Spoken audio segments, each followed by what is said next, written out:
There are some things we do a lot of in Northern Ireland. Now, don't be getting cheeky, I'm way ahead of you. No, one is, we're always talking about the weather. That's because the weather here in Ireland is very unpredictable.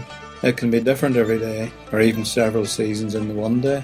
Now, the other thing we do a lot of is called slagging. We spend a lot of time slagging one another off. See, we can't stand the thought of anybody getting above themselves, so we feel we have to keep them in their place, so to speak. So we've managed to gather up a right wing expressions for this purpose, from a mild "you slabber ye," which can actually be said with genuine affection and used as a friendly greeting, or it can just be used as a term of disgust.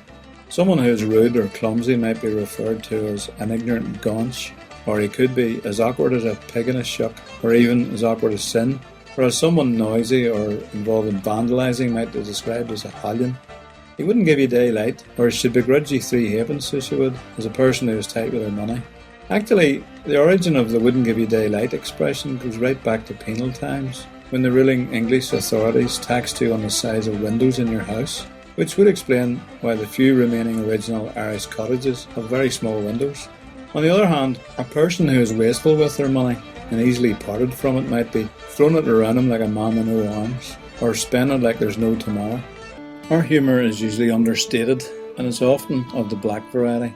I remember at the height of the Troubles when, for a short time, Protestants were taking their political frustration out on the police force by burning their homes, and at the same time there was a regular ad on our local TV encouraging us to burn more coal, whose slogan got adopted to "Join the RUC and come home to a real fire."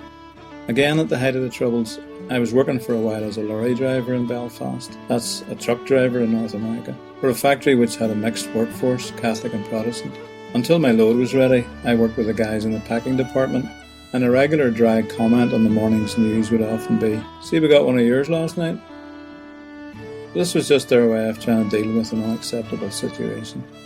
On a lighter note, you'll often hear this sort of response from someone at the receiving end of some slagging. "Aye, you're funny, but your face baits you."